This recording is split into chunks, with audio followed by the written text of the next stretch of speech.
Hello, very good morning. In the last class, we have seen space forces for concurrent system.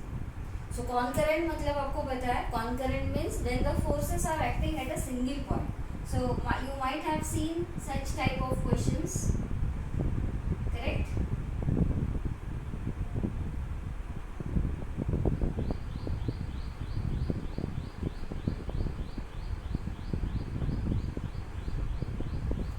So where all the forces are meeting at a single point, correct?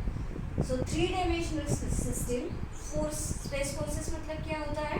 There are three axes we are considering for reference. Up till now the questions we have considered only for two dimensions, but now here we will consider the questions for three dimensions. It means we have to consider x axis, y axis as well as z axis also. So here we will discuss the non-concurrent system for space forces. So non-concurrent means the forces are acting at different points, correct? So here see, I draw one question. So three dimensional system मतलब देखो मैं draw कर रही हूँ तीन axis. This is my one axis, this is another axis suppose, and this is third axis. So likewise if you are given with the three axis, आपको जो axis दिए हुए हैं वो एक्सिस का पॉजिटिव डायरेक्शन मानना है. देखो ये अगर मैं एक्स मान रही हूँ axis, so this is positive x axis. इसके ऑपोजिट साइड में इस तरह से नेगेटिव एक्स एक्सिस है. जो मैंने दिखाया है यहाँ पे ये है पॉजिटिव वाई एक्सिस, इसके ऑपोजिट साइड में यहाँ पे है नेगेटिव वाई एक्सिस. ये जो ऊपर जा रहा है ये है जेड एक्सिस, एंड इसके नीचे अगर डॉटेड लाइन से हम लोग दिखा दें ये नीचे आएगा वो होगा negative Z axis. So here this is the first positive plane of X Y and Z axis. Okay, and suppose a plate is hanging like this in this plane. In X Y plane there is a plate. Okay, इस तरह से कोई plate है और इस plate पे कुछ forces act कर रहे हैं.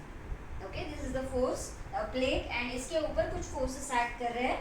So suppose there is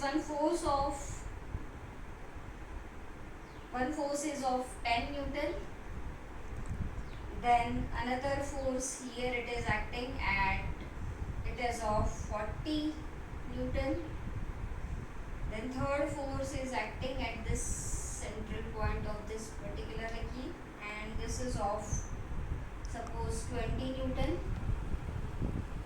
Another force is acting at this particular point and it is of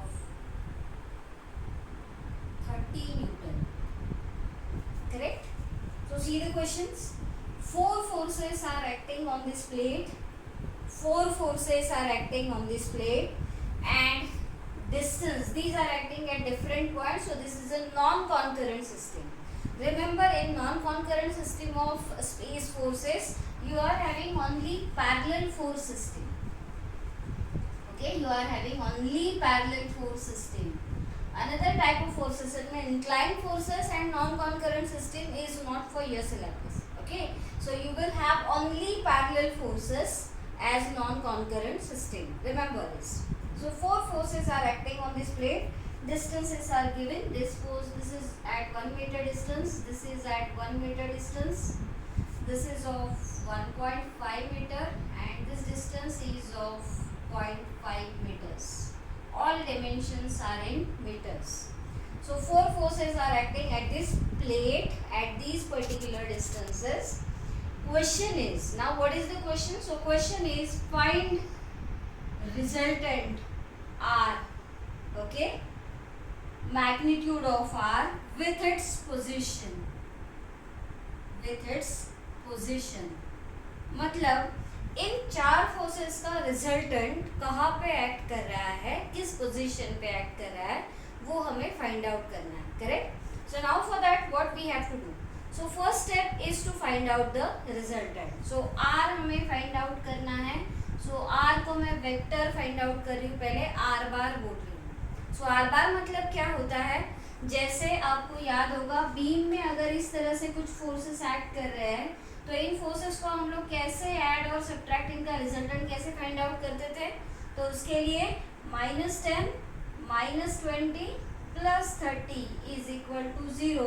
सो इनका रिजल्टेंट आ गया है 0। सो कैसे किया था हमने, जस्ट वी हैव एडेड और subtracted the forces according to their directions, upward positive, downward negative. Same here, you have to find out resultant of all these forces, four forces, all the forces in downward direction, but this downward direction is which direction? So here you can see this is z axis। so कौन से direction में, कौन से plane में है, वो z axis को parallel ये फोर्सेस एक्ट कर रहे हैं। so z के अलोंग यूनिट वेक्टर कौन सा होता है, यहाँ पे i कैप, y के along j cap and z के अलोंग k कैप। सो इन फोर्सेस को वेक्टर फोर्सेस में कैसे लिखना है, सो ये अगर फोर्स मुझे लिखना है तो डाउनवर्ड जा रहा है, so I will write it -10 k cap. ये फोर्स भी डाउनवर्ड जा रहा है, so I will write -20 k cap. ये फोर्स भी डाउनवर्ड जा रहा है, so I will write -30 k cap and this force is also downward, so I will write -40 k cap. Correct? all the forces are acting in downward direction, so I have considered it as negative, okay, minus sign।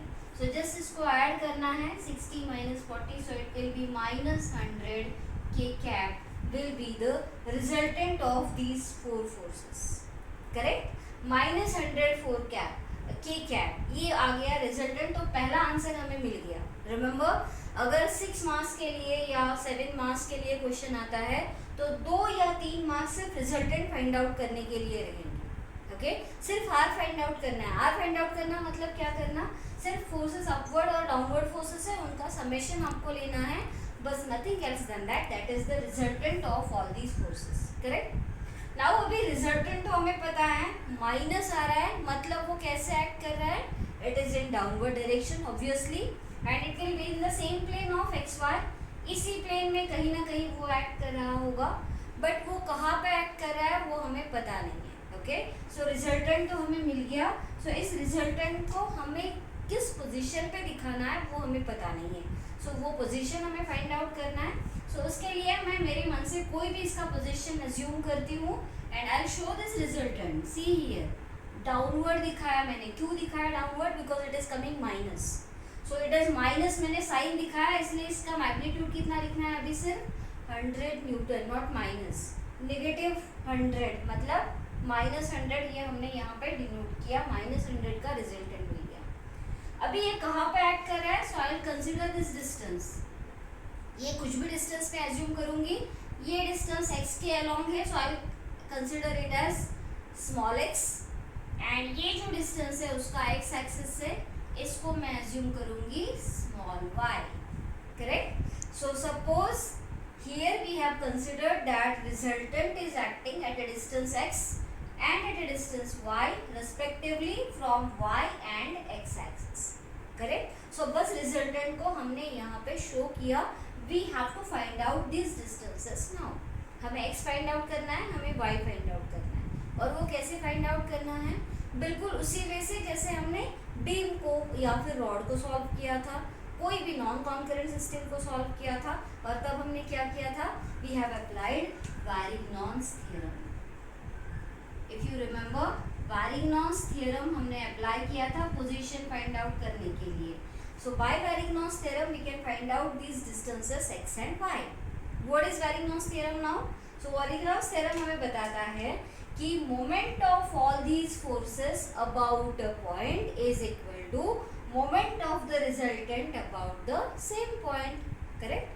moment of resultant about a point is equal to moment of resultant about the same point। so here instead of taking moment about a point, remember what I am saying, instead of taking moment about a point, हम अब तक हमने इन forces का moment इस point के about लिया था। if you remember, we have considered this as 10, 20 or this is suppose 2 and 1 meter। so we have considered this in clockwise manner।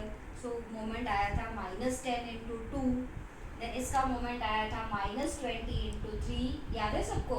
so इसी तरह से इस point के about हमने moment लिया था।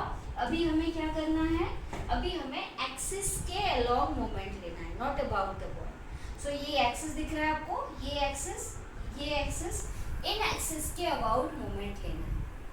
So the forces are acting along xy plane only. So we will consider moment about x and y axis only, not about z axis. Okay.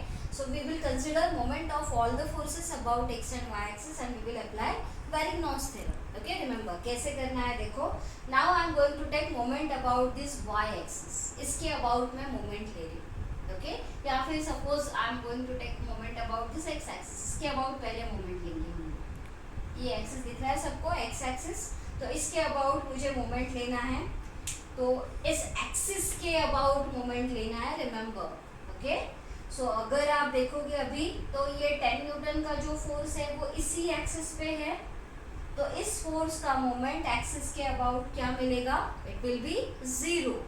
जैसे point पे फोर्स एक्ट करता है तो उसका मोमेंट 0 हो जाता है, बिल्कुल उसी तरह से ये फोर्स इस एक्सिस पे एक्ट कर रहा है. तो इस फोर्स का मोमेंट इस एक्सिस के अबाउट, ओके, 10 न्यूटन का फोर्स इसी एक्सिस पे एक्ट कर रहा है तो इसका मोमेंट हो गया 0. Then moment of this 20 newton about this X axis. इस 20 न्यूटन का मोमेंट इस एक्स एक्सिस के अबाउट लेना है. कैसे रोटेट करेगा देखो, वो एक्सिस से एंटी क्लॉकवाइज सेंस में रोटेट करेगा. अगर ये एक्सिस है, ये फोर्स ऐसे है तो कैसे रोटेट करेगा? इस डायरेक्शन में रोटेट करेगा. मतलब वो यहाँ से ये देखो एंटी क्लॉकवाइज सेंस में वो रोटेट कर रहा है. करेक्ट. सो इसका मोमेंट हमें लेना है 20 का इस एक्सिस के अबाउट. सो वो रोटेट कर रहा है एंटी क्लॉकवाइज मैनर में. So it will be positive. So we are taking moment about X axis. Okay. So moment of this 20 newton is positive. So 20 into कितना डिस्टेंस है देखो एक्सिस से, इसका डिस्टेंस है 1 metre. So it will be 20 into 1. Correct. Then इस 30 का moment लेना है हमें इस एक्सिस के अबाउट. 30 न्यूटन का फोर्स है उसका मोमेंट लेना है इस एक्स के अबाउट. देखो कैसे रोटेट कर रहा है ये फोर्स भी, इसके अबाउट एंटी क्लॉकवाइज रोटेट कर रहा है. Okay, are you getting this? Force के अबाउट कैसे रोटेट कर रहा है, वो एंटी क्लॉकवाइज सेंस में रोटेट कर रहा है. एक्सिस पे फिंगर रखना है और फोर्स को रोटेट करना है फिंगर के अबाउट. ओके. सो ये फोर्स है 30 का, रोटेट करेगा एक्स के about. So anti clockwise rotate करेगा. सो मोमेंट आएगा 5. 30 इंटू इस फोर्स का डिस्टेंस कितना है देखो, 30 के फोर्स का इस एक्सिस से ये डिस्टेंस हमें चाहिए और वो डिस्टेंस कितना है? 2 मीटर. करेक्ट. देन ये फोर्स है 40 न्यूटन का, इसका मोमेंट लेना है हमें इस एक्सिस के अबाउट. करेक्ट. सो 40 न्यूटन का फोर्स देखो एक्स के अबाउट कैसे रोटेट करेगा, ये भी एंटी क्लॉकवाइज सेंस में रोटेट करेगा. सो मोमेंट आएगा +40 इंटू 40 फोर्स कितने डिस्टेंस पे है इस एक्सिस से, इसका डिस्टेंस कितना है? So it is again 2 metre. So I take moment about 2 metre. Okay. See here कितने फोर्सेस हैं? 1 2 3 एंड 4. सभी फोर्सेस का मोमेंट लिया हमने एक्स के अबाउट, जिसमें 10 का मोमेंट आ रहा था 0. So moment of all these forces about this axis is equal to moment of this resultant about this axis. तो इस रिजल्टेंट का मोमेंट लो, अभी रिजल्टेंट है 100 का, इसका मोमेंट इस एक्सिस के अबाउट ले लो. ओके. कैसे रोटेट कर रहा है देखो, एंटी क्लॉकवाइज सेंस में रोटेट कर रहा है. So it will be positive 100 into इस 100 का डिस्टेंस कितना है इस एक्सिस से. सो ये डिस्टेंस है y, मतलब small y. So into y. Unknown क्या है इस इक्वेशन में? सिर्फ y अननोन है. तो सॉल्व करो, ये कितना आएगा? 20 + 60 प्लस ये 80 is equal to 100y. So how much it will be? 80 and 80 160. So 160 is equal to 100y. So y is equal to कितना आएगा? 1.6 मीटर्स. सो एक आंसर हमें मिल गया, y आ रहा है हमारा 1.6 मीटर्स. करेक्ट. ये आया समझ में? y मतलब क्या मिला? इस रिजल्टेंट का हमें पोजीशन मिला कि वो x एक्सिस से 1.6 मीटर पे एक्ट कर रहा है. अभी हमें x फाइंड आउट करना है. So same process we will apply. क्या करना है हमें? We will take moment about another axis, that is y axis. So ये y एक्सिस है हमारा, इसके अबाउट मोमेंट लेना है सभी फोर्सेस का.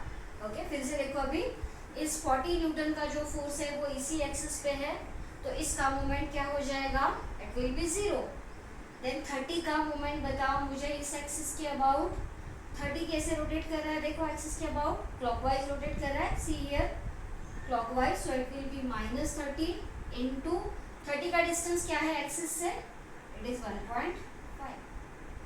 देन ये फोर्स देखो 20 का फोर्स इस एक्सिस के अबाउट कैसे रोटेट कर रहा है देखो, सो it is rotating in clockwise manner, so it is again -20 into इस 20 का डिस्टेंस कितना है देखो, ये डिस्टेंस मतलब ये डिस्टेंस, और so it will be 2 meters, not meter, I will not write meters, so it is 2 meters। then next force है ये 10 का, इस 10 का मोमेंट इस एक्सिस के अबाउट देखो कैसे रोटेट करेगा, ये 10 का फोर्स क्लॉकवाइज रोटेट कर रहा है, so again it will B -10 into 10 का डिस्टेंस कितना है, so it will be again 2। कितने फोर्सेस हो गए क्या देखो, 1 2 3 एंड 4, 4 में से इसका मोमेंट 0 था, इन तीनों का मोमेंट हमने यहाँ पे लिख लिया। ये किसके बराबर है अभी, so it is equal to moment of this resultant, so resultant का मोमेंट लो, ये रिजल्टेंट कितने का है 100 का है, सो कैसे रोटेट कर रहा है देखो, it is rotating in clockwise manner about this axis, so it will be again -100 into इसका डिस्टेंस कितना है एक्सिस से, so it is x, so into x किया, correct, so is equal to -100 into X, solve करो इसको, unknown क्या है सिर्फ x अननोन है, so -30 into 1.5, so it will be I think 4.5, minus आएगा ये, देन ये आएगा -40, 20 into 2 it will be -40, then this force 10 into 2, so it will be -20 is equal to -100, correct, 30 into 45 आएगा ये, नॉट 45, क्योंकि ये 450, so how much will be the summation, so this will be 95 and this is -20, so 60 and -105 is equal to -100, correct, so अभी x को find out करो, divided by 100 किया तो कितना आएगा ये 1.05 मीटर्स, करेक्ट, दोनों आंसर्स पॉजिटिव आ रहे हैं, जो भी आ रहा है x मिल गया हमें एज वेल एज y मिल गया, मतलब वो कितने डिस्टेंस पे है 1.05 मीटर पे है, एंड यहाँ से वो 1.6 मीटर पे एक्ट कर रहा है, मतलब हमें पोजीशन मिल गया, x मिल गया हमें, y मिल गया, एज वेल एज हमें रिजल्टेंट मिल गया, करेक्ट, यही तो पूछा था कि find resultant with its position, तो r हमने फाइंड आउट किया, इसका y मतलब डिस्टेंस फाइंड आउट किया, पोजीशन फाइंड आउट किया x एक्सिस से as well as y axis से, this is our answer. So step wise answering करना है तो कैसे होगा, ये आएगा 3 मार्क के लिए, ये होगा 2 मार्क के लिए, एंड ये होगा 2 मार्क के लिए, सो 3 2 एंड 7 मार्क्स के लिए क्वेश्चन पूछे जाने के चांसेस हैं, okay, so do it well, so here we will stop, this is our first question in space forces for parallel force system, correct.